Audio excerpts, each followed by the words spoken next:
Section 2, Preparing for a Life of Courage.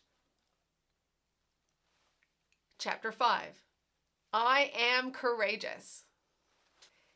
If I were to ask you, are you courageous? On a scale of 1 to 10, where would you land? Did you know that even if you scored a 1, you can still claim that statement? I am courageous. Before you doubt my reasoning for making such a statement, let's have a visit together.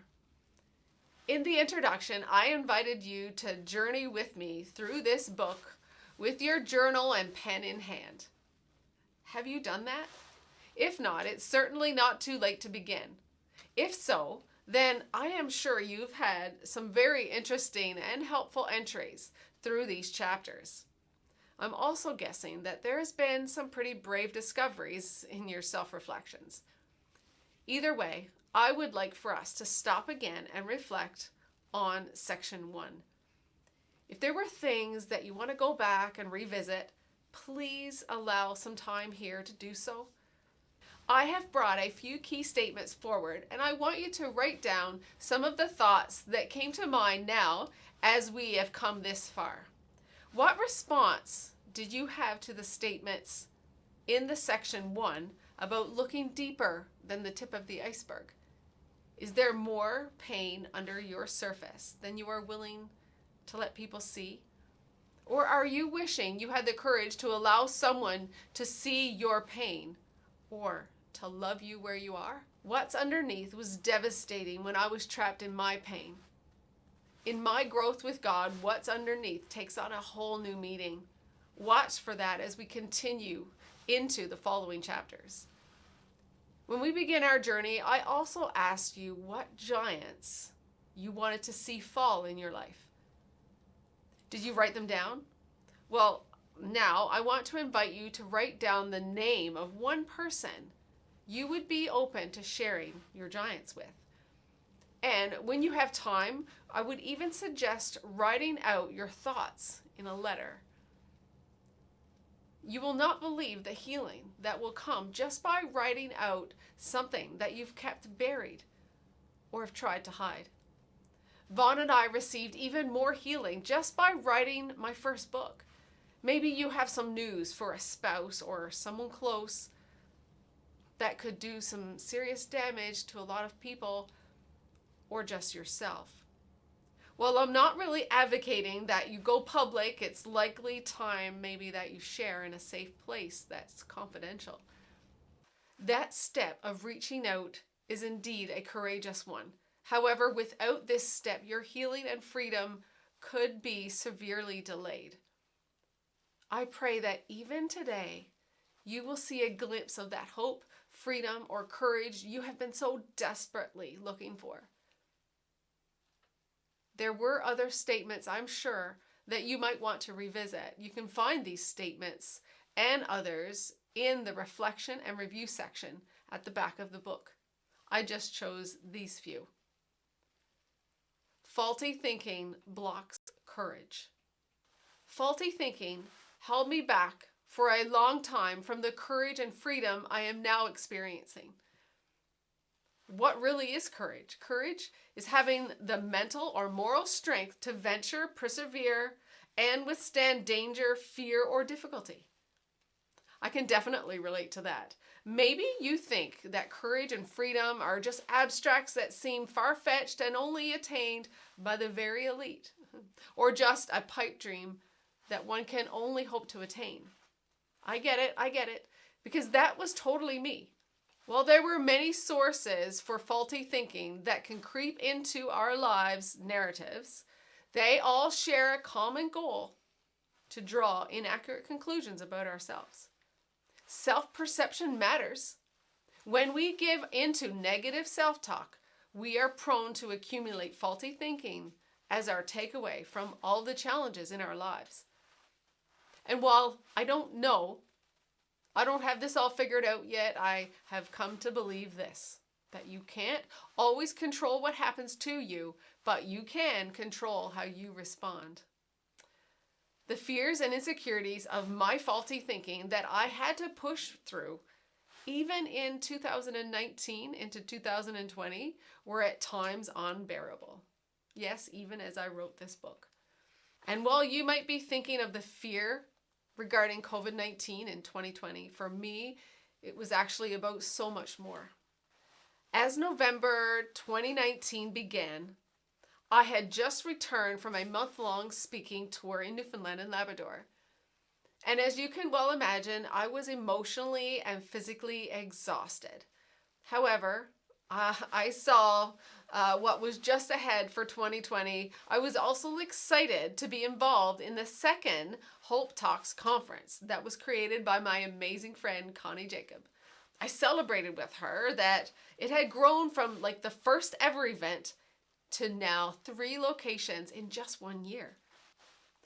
Well, Connie was hoping to be in all 3 locations. She was only one person, and it just wasn't possible. What a surprise when she asked me to lead the conference in the Edmonton location. It was a true honor. I was like, totally, I'm in. However, it wasn't long before I was overwhelmed by the task I had just agreed to. Adding to the fact, of course, that I was still recovering from exhaustion didn't help. I felt that I was in way over my head, and I began to experience all of the old patterns of self-doubt and insecurities. I feared I would fail, and the conference would be a total flop. Not only would I be letting Connie down, but I would look like a complete idiot in my hometown. Feeling the pressure, I was at times bawling my eyes out and even hoping that we could cancel this event. And I'm embarrassed to say I even suggested it might need to be canceled. My hesitation had nothing to do with not wanting to be a part of this incredible hope movement. It was simply my insecurities regarding my ability to execute it. As we talked it out, Connie said, "Vienne, you were born for this. I don't know what's happening, but I believe that this is an attack on your courage. You need to be confident in who you are." There were many other pep talks along the way. I finally faced my fear and just committed wholeheartedly to the fact that this was happening and I was leading. I pulled myself together and I pushed through. So trust me when I tell you that the excitement of being a part of something that was so much bigger than me returned, and once I was no longer paralyzed by fear. So here we are, only a days away from the conference, and I had a meet and greet at my house with the speakers and the workshop leaders to go over the order of the day. I remember sitting in the room with these leaders and thinking, wow, like I'm actually leading this group of high quality leaders, and I'm not afraid. And those thoughts were once countered by the other voices in my head saying, you don't belong here. I was actually seeing myself as able to take this role. People may see me as this confident leader, but this challenge was definitely next level, since I was leading those who were way more qualified and experienced in the field of mental health than I was. January 29th, 2020 arrived, and the conference happened. I had never emceed before, but I had the time of my life, and Jessie Lipscomb, who co-emceed with me, was an amazing partner who really helped validate me and boost my confidence that day. The feedback from the conference was just way more than I ever expected. Many thanks to the amazing team who helped me pull it all off. Of special note was Bob Jones, who received many of my Mayday calls. He was also a great support in helping me see that I could do this. My amazing friend Adrienne Fudge with Help the Help Inc. She was also key in making sure this event was a success. Honestly, without her, the event actually wouldn't have even happened. Oh, there was so much more I could say about that event and that the people who helped make it possible, but what I'll say is this, that I am so thrilled that I pushed past my fears and chose courage. When I saw how God gave me the courage to do that, I was challenged and changed and thought, wow, God, if you helped me do that, what else can I do? Facing your fears and conquering them really does change your perception.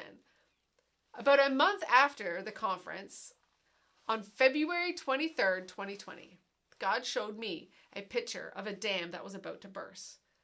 As the water was gushing through this dam, it was breaking apart even more.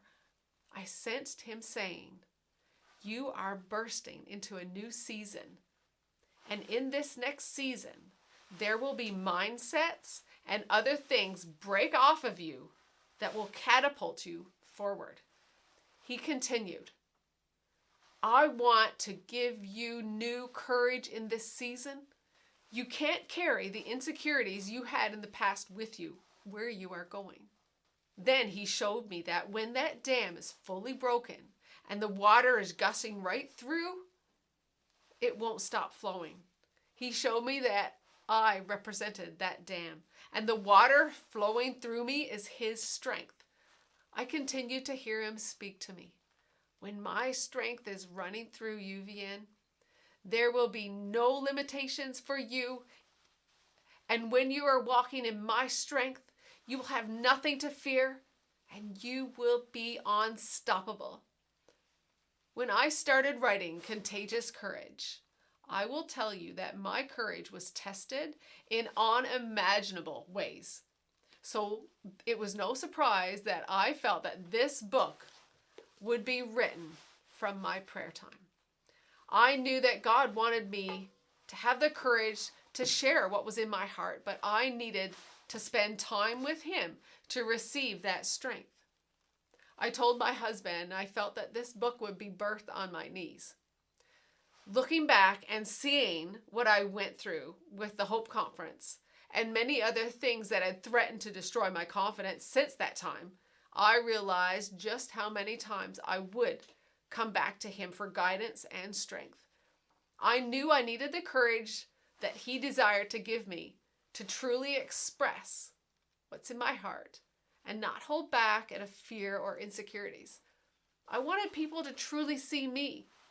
I believe that when you truly see me, you will truly see him. If I wrote Contagious Courage and left out how God was the source of my courage, I wouldn't be true to myself. Why would this even be an issue? Why would this even be an issue? You see, since the release of my first book and winning the title of First Ever Miss Wheelchair Canada, doors were literally blowing open. I was speaking in schools and other community events where you can't really talk about Jesus. In those settings, I knew that that was appropriate. I actually believe that people see him much more through how I live my life than by what I say. But when I was writing this book, I was torn. Actually, I was terrified again. This indecision was a roadblock for about a month, maybe longer. Finally, one morning, I went to God and I said something like this to him.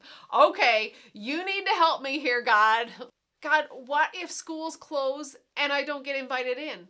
Or what if churches close because they don't accept that we need more love and relationships and less religion? How do I move past this?" What he spoke into my heart that day was this. He said, "If schools close to you, it will be okay. If churches close on you, it will also be okay. Even if Canada closes its doors to you, the world will receive the message you have to share." I will tell you, I was still terrified, but a weight had lifted off of me. Even if I was rejected, I was okay with that because I was confident that by faith, I was being obedient to do what God was asking of me. About 3 months into the COVID-19 pandemic, I was sharing this story with a friend. Her response was, "Vian, schools did close to you. Churches did close to you. And literally everything got shut down in Canada and across the globe, but you have access to the world like never before." As soon as she said that, my tears began to fall. Now I understood what God meant. He hadn't been telling me I would be an outcast and no one would want to hear. Rather, he was giving me a word to let me know that he was still in control and that I could share my heart without fear or intimidation. You see, when we limit ourselves or our capacity to what we think we can accomplish, we will likely be paralyzed with fear when we are faced with circumstances outside of our control. Courage is not the absence of fear, but choosing to act in spite of fear. Allow me to illustrate this from one more of my risk-taking experiences. When I tell people that I've jumped out of an airplane, they say, "Wow, you're so courageous," and rightly so, that's pretty brave. But the truth is, I get the same reaction when I tell people that I drive myself around or do my own groceries. Some may consider it more courageous to be able to drive a vehicle, although I am still in a wheelchair, than to jump out of an airplane. One day, I actually had a lady follow me from the parking lot into a store and say, "I just saw you get out of your car. Did you drive yourself?" When I said with a chuckle, "Yes, that was me," you should have seen her reaction. With her eyes wide open and with tears in her eyes, she said, "Wow, you are so brave. You are one brave lady." So then she continued to tell me reasons why she didn't feel so brave and how seeing me that day had really encouraged her. We chatted a little, we hugged, and went about our day. So don't automatically eliminate yourself from the category of courageous. Yes, courage can describe those who face extreme dangers or difficulties without fear. However, what you may have to do in your everyday, in the face of your fears, or even something you do that just seems to come naturally to you, can be equally, if not more, courageous. I wonder why we find it so hard to tell ourselves that we are courageous. I think about all the things that I have shared with you, and yet I still struggle with it. So trust me, I understand. But the difference now is this, that I shut down fear quicker. I needed to change that mindset, and so do you. I think about what Lisa Bevere said in her book, "Strong is Not Wrong." She said too often Christian women are associated with weakness rather than strength. Sometimes she says religion has taught us to hide rather than to rise. It's true that we are called to be meek, but not weak. Meek is best defined as strength under control. I could keep quoting from that book, but you'll have to get the book and read it for yourself. Have you done something that you don't think is courageous, but others might? Maybe you think it's a silly question. Yes, it may seem silly, but write it down. Your comments will definitely appear in the map of your life as you navigate your way forward. Like that lady who told me I was courageous simply because she saw me being independent in this wheelchair, I have not always been confident in this chair. But now I have come to embrace where I am, and I can sometimes forget how courageous I can appear to others. And as I have mentioned before, your words or your stories about your courage could be in someone else's survival guide. I say that because most of what was written in my first book, and even in this book, would have not been remembered or even believed if I didn't have my journal notes to reflect on. Ditch your "I can't" mentalities. Now, let me ask you this. How many times today have you said, "I can't"? Maybe you've told yourself, "I'm not enough," or maybe you're not good enough or smart enough to accomplish my dreams. Okay, perhaps you didn't say it quite like that, but maybe it comes out in your everyday responses, such as when we say, "I can't wear that. That makes me look fat." Or like when I said, "I can't lead a mental health conference. I am not a healthcare professional." Recently, I told my physiotherapist that I couldn't do something he was asking me to do. His quick response was, "Don't say I can't. You've got to stop saying that. Maybe you're not doing it like you want to, but that I can't business, that's got to stop. We laughed as I told them about this chapter. How often do we use this negative self-talk over our lives? I'll quote my therapist again for our mutual benefit, that this I can't business, it's got to stop. And while I don't want you to spend a lot of time focusing on all the things that you say you can't do, I believe it is important to take a mental picture so you can understand where you are. Bruce Wilkinson's book, The Dream Giver, was such a resource in helping me push past my fear, and I would like to recommend it to you. Now, let me ask you this. Have you ever had to make a decision about something or face someone and you were terrified at the thought, but you did it anyway? Now, that is the definition of courage. Consider the following questions. This will help you discover along your journey just how courageous you are. Write out a time or times when you tried a new food. Was it a good or bad experience? People who know me know that I am not a adventurous type when it comes to trying new foods, but every so often I'll take the plunge. And what better place to do this than at the Taste of Edmonton? Every type of food you can think of and most every restaurant from Edmonton has been represented. I'm not a green tea drinker myself, but I love ice cream, so I thought, I'd try green tea ice cream. I admit it tasted like dirt, but I tried it. Then came the real adventure. Squid rings? I grew up on the East Coast, so this shouldn't be that bad, right? No comment. But again, I tried it. Write out a time when you tried something new that you never thought you would or could. I invited a friend to travel with me to Montreal when I was invited to speak there. She thought it would be fun to try something new. That's when she told me about this restaurant called Au Noir where you eat in the dark. I can't say I had a panic attack, but I was hoping she would change her mind and decide it was too adventurous even for her. Eating in the dark? How's that even possible? How do you find your food? And there's no way you can have hot tea or hot soup, is there? Never mind that, I'm a klutz, even when I can see my food. I thought there's no way. This is gonna be a nightmare. I could write a full chapter on that experience, but let me just say, I did it, and it was amazing.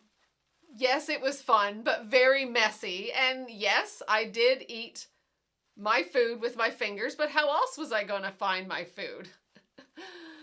My friend and I laughed so hard, especially in the pitch dark when we tried to clink our glasses attempting to do cheers. That was our bravery. But the most surprising thing was that it was the best tasting meal I'd ever had.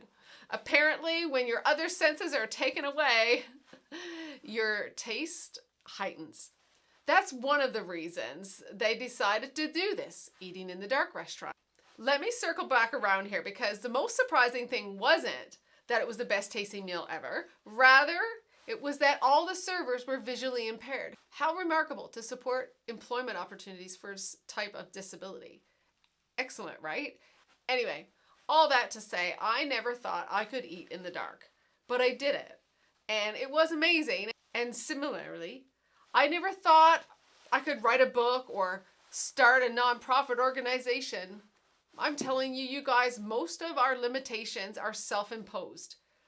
Have you ever tried an extreme sport or done something daring that you thought you would never do? I thought eating in the dark was brave, but skydiving? This was never on my bucket list, and I thought that alone was terrifying. But I did it anyway. The thing that shocked me the most was that once I actually made my mind up to do it, the fear factor settled in. As we were on that plane climbing up to an altitude of 14,000 feet, I said, oh my word, this is mind-blowing to me. How bizarre to realize that I wasn't afraid. That was the most crazy thing to me. Now I definitely have something to write home about. There's so much more to that story, but let's just say that I realized that how much freedom was waiting for me on the other side of my fear. Check out my YouTube channel for the video and search, "Do you see fear on this face?" One confession though before I move on. When I was first asked to skydive, I thought about the bragging rights that I'd have on my courage resume. Now, is that considered courageous or just stupid? Depends on who you ask, I guess. Here's one last question. Have you ever found yourself standing up for a person who's being bullied? I did, and that someone was me. I was in grade 7. After 6 years of being picked on, I finally kicked this guy in the... Yeah. There we were, standing in a crowded hallway, and my bully was taunting me. He was daring me to kick him in the you-know-what. With everyone watching in anticipation of what I would do, I did it. He was daring me to kick him in the you-know-what. With everyone watching in anticipation of what I would do, I did it. Let's just say that he didn't bother me ever again. He may not have been the only bully I have ever had to face in my life, but he definitely represents them. Courage comes in all shapes and sizes. But what you will hopefully discover here is that, to be honest, the worst experiences or most terrifying ones actually make for the best stories and create the bravest warriors. You are likely much more courageous than you give yourself credit for. What if you started day by day telling yourself you are courageous? What if you understood that you're very likely to do courageous things every day? But even more importantly, what if you understood that you actually have additional strength available to you that will help you keep stepping out to push past your fear? How much better would you feel? Or how does it feel to see all the times that you have been and still are being courageous every day? We are so quick to tell ourselves we can't, or that we are not brave, but the reality is we can and we are. For example, maybe you're a single mom who's had to work hard every day to provide for her children.